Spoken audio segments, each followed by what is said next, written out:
তবে এবার তোমার ব্রাহ্মণত্বের পরিচয় দাও, গায়ত্রী মন্ত্র পাঠ করে শোনাও।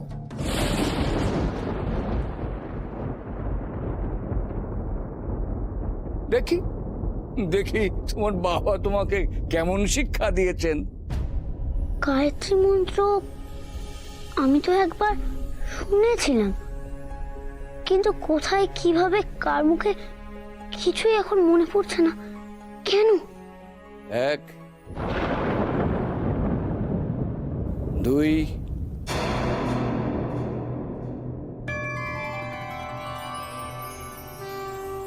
ওম ভূর্ভুবস্সুঃ ওম তৎসবিতুর্বরেণ্যং ভর্গো দেবস্য ধীমহি ধিয়ো यो न प्रचोदयात्।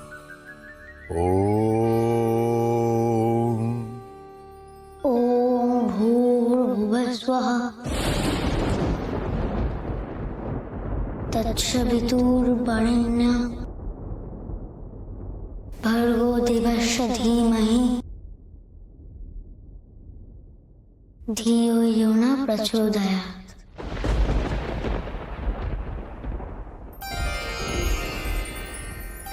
ওর তো এখনো পড়তে হয়নি, তবে ও এই মন্ত্র শিখলো কিভাবে?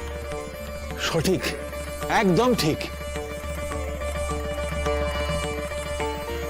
পেরেছে, পেরেছে, আবার লোকনাথ পেরেছে।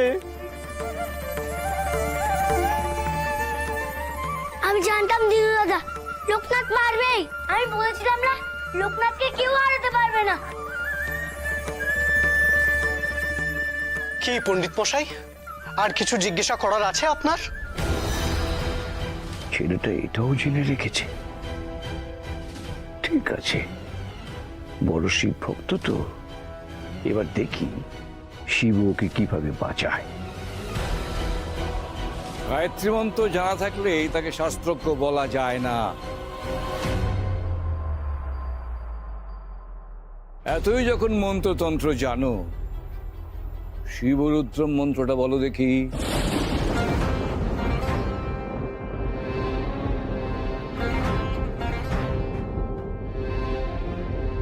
এই আপনি কেমন প্রশ্ন করছেন পণ্ডিত বর? কেন, কি ভুল প্রশ্ন করলাম?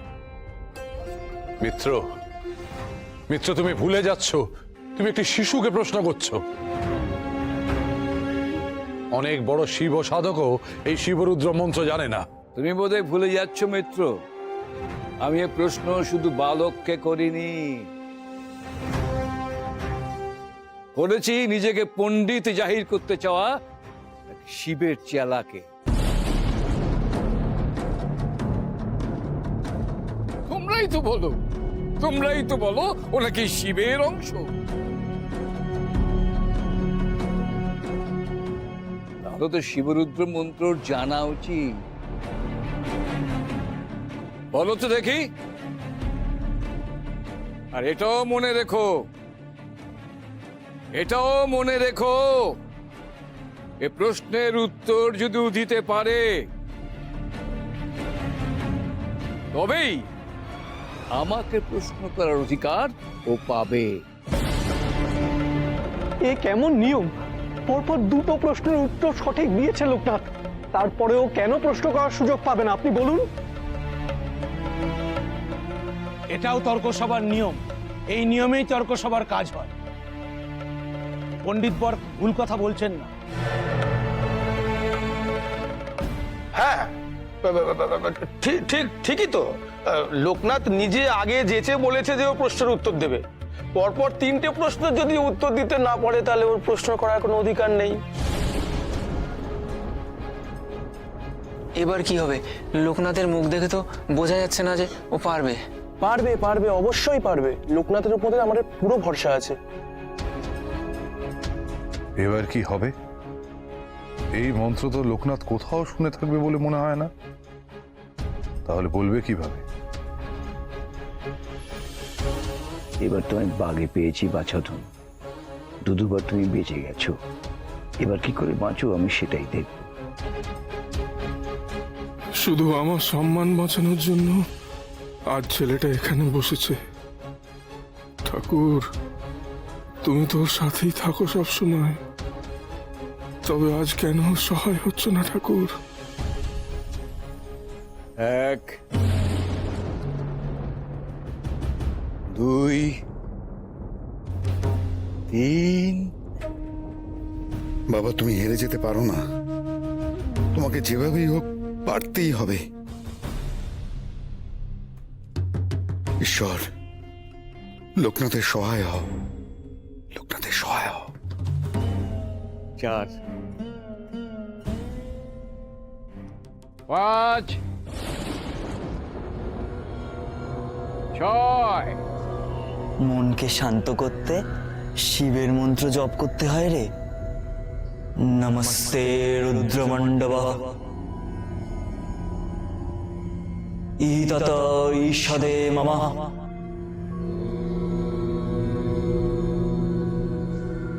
বাহুভ্যামুত্ততে নমঃ। নমস্তে রুদ্রমন্নব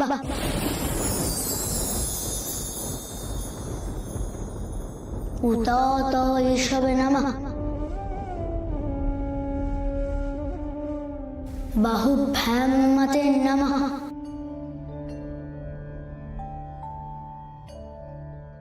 ইয়াতা রুদ্র শিব তনুরঘোরাহ পাপকাশিনী या नस्तन्य शान्तमाया गिरिशताम्बी चाकाशी।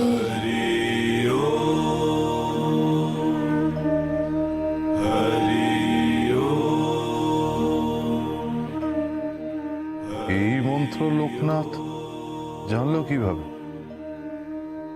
আমি তো নিজে কখনো ওর সামনে উচ্চারণ করিনি। তবে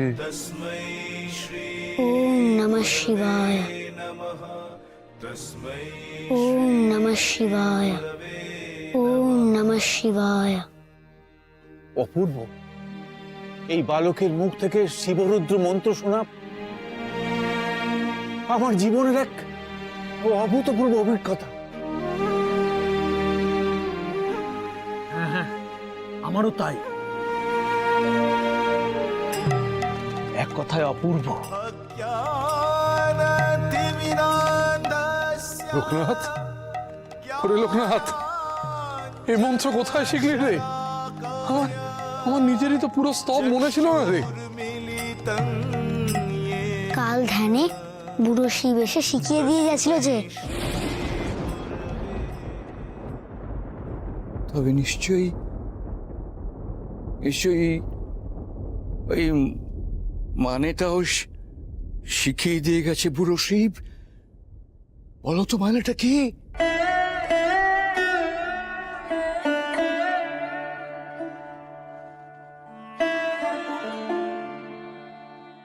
নমস্কার জানাই সেই মহারুদ্রকে, নমস্কার জানাই আমার লক্ষ্যকে, নমস্কার জানাই আমার এই 2 বাহুকে। আমাদের প্রতি তোমার দয়া বর্ষিত হোক। তোমাদের আশীর্বাদে আমাদের লক্ষ্য যেন পবিত্র হয়। হতাশার আশা তুমি মুখ মুখে ভাষা, সব ঠায় বিলিয়েছ শুধু ভালোবাসা। সাধু সাধু, ধন্য ধন্য তুমি লোকনাথ। সব ঠায় বিলিয়েছ শুধু ভালোবাসা। ত্রিকালদর্শী প্রভু তুমি যে স্বয়ং মহেশ্বরের আশীর্বাদে দীক্ষিত। ত্রিকালদর্শী প্রভু এই ছেলে কি তবে সত্যই শিবকল্প? কোনো সাধনা ছাড়াই কিভাবে এত কিছু জানলো? এবার লোকনাথের প্রশ্ন করার পালা। লোকনাথ, তুমি প্রশ্ন করো। বেশ, আমার একটাই ছোট্ট সোজা প্রশ্ন, সেটুকু বলে দিলেই হবে। বেশ, তবে শুনি এই সোজা প্রশ্নটা কি? সবাই তো একদিন এই দেহ ছেড়ে চলে যাবে, হয় চিতায় পড়বে, নয় মাটিতে মিশে যাবে। এই এত অর্থ, প্রতিবর্তী ঘর বাড়ি কিচ্ছু নিয়ে যাওয়া যাবে না। তবে মৃত্যুর পরও সাথে করে কি নিয়ে যাওয়া যায় বলো তো?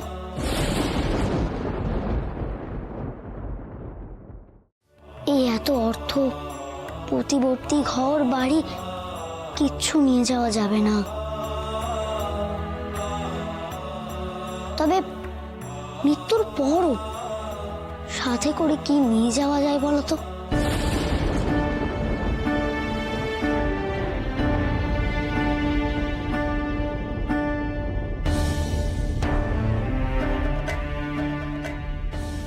এ তো ভয়ানক জটিল প্রশ্ন, এক কথায় উত্তর দেওয়া মোটেই সহজ কাজ নয়। এই আবার কোনো প্রশ্ন হলো? এ তো সবাই বলতে পারবে। সবাই জানলেও এই প্রশ্নের উত্তর কেবলমাত্র তর্ক পঞ্চানন মশাইকেই দিতে হবে। হ্যাঁ, পণ্ডিত বর লোকনাথের প্রশ্নের উত্তর দিন। শুধু শুধু যা দেহের ভেতরে থাকে, যে অবিনশ্বর আত্মা, কেবল সেইটুকুই নিয়ে যাওয়া সম্ভব, আর কিছু না। তাহলে কিসের জন্য আজ তুমি এমন লড়াই করতে চাইলে?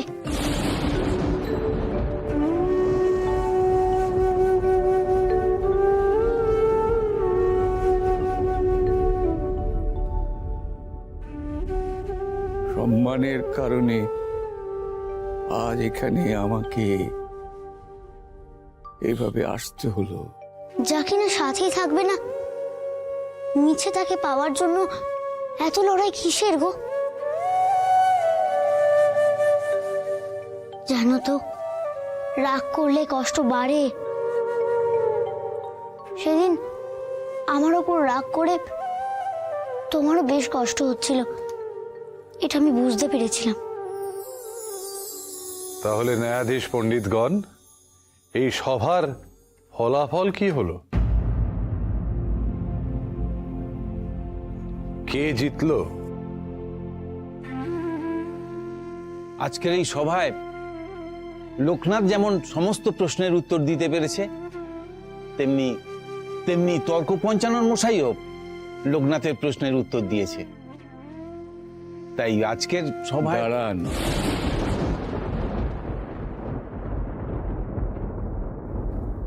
এখনো এই সভা শেষ হয়নি।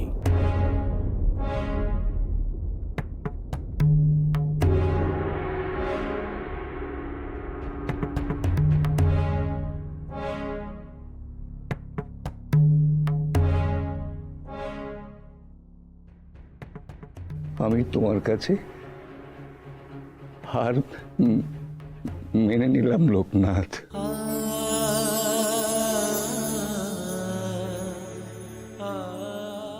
আমি হেরে গেছি তোমার সরলতার কাছে, তোমার জেদের কাছে, তোমার ভক্তির কাছে। পাণ্ডিত্যের অহংকার আমাকে অন্ধ করে দিয়েছিল।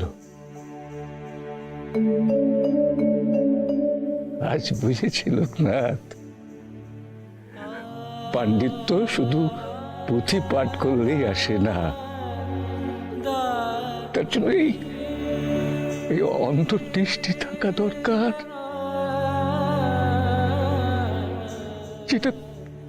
যেটা তোমার আছে। তোমার কাছে পরাজয়ের পর আমার অন্তর্দৃষ্টি আজকে চোখ মেলল। তুমি আমাকে ক্ষমা করো লোকনাথ, তুমি আমাকে ক্ষমা করো।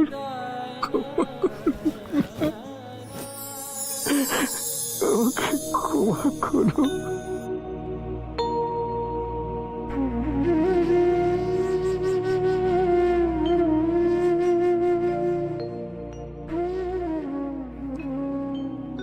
আজ এই তর্ক সভায় জিত হয়েছে লোকনাথের।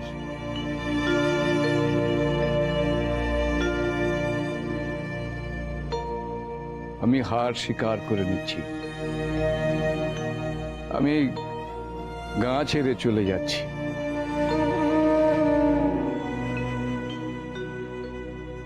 নতুন করে আবার এই জীবনটাকে জানতে, চিনতে, শিখতে অনেক বাকি আছে আমার।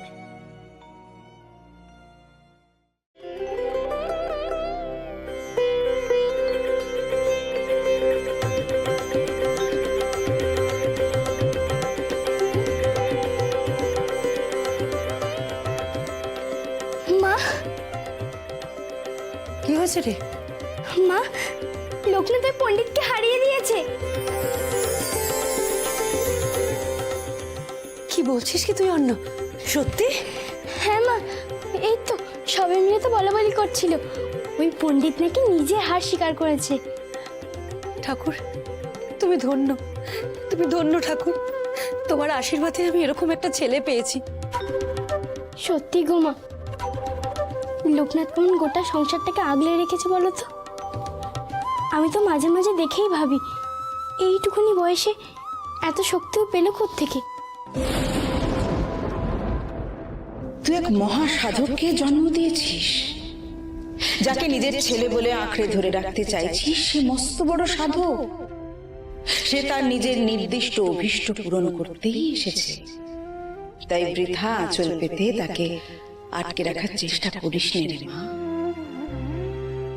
সূর্যের গতিকে এভাবে রোধ করা যায় রে মা? মা, হ্যাঁ,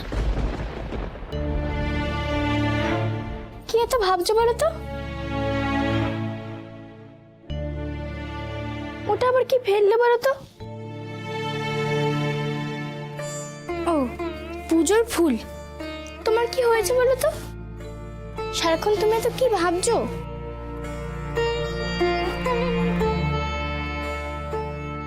তুই কি করে বুঝবি রে অন্য আমার মনে সারাক্ষণ কিসের ভয় থাকে?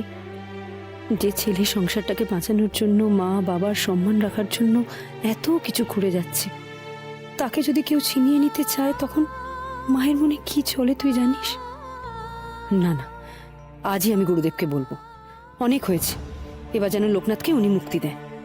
আমি সন্ধ্যার সাথে ওর বিয়ে দিয়ে পাকাপাকিভাবে ওকে ঘরে আটকাবো। যাই, এখনই গুরুমার সাথে কথা বলে আসি। সন্ধ্যার বাবার সাথে উনি কথা এগোলেন কিনা সেটা আমাকে এখনই জানতে হবে। অন্য, তুই এদিকটা সামলা, আমি আসছি।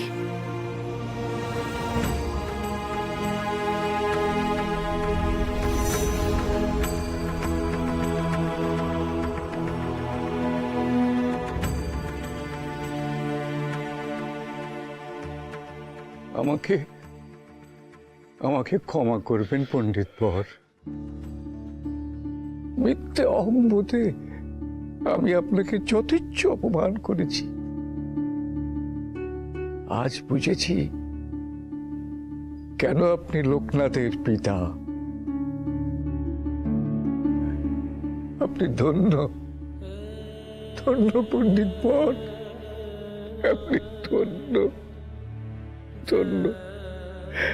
আপনি আমাকে ক্ষমা করবেন।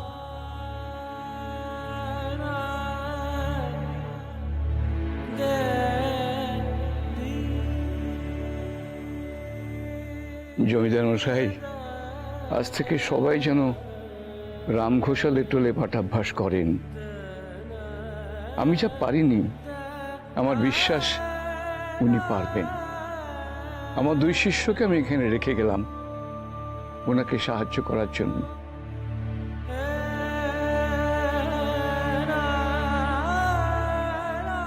মনটা আজ তো খালি লাগছে কেন? বাবার টোল আবার চলবে বলে?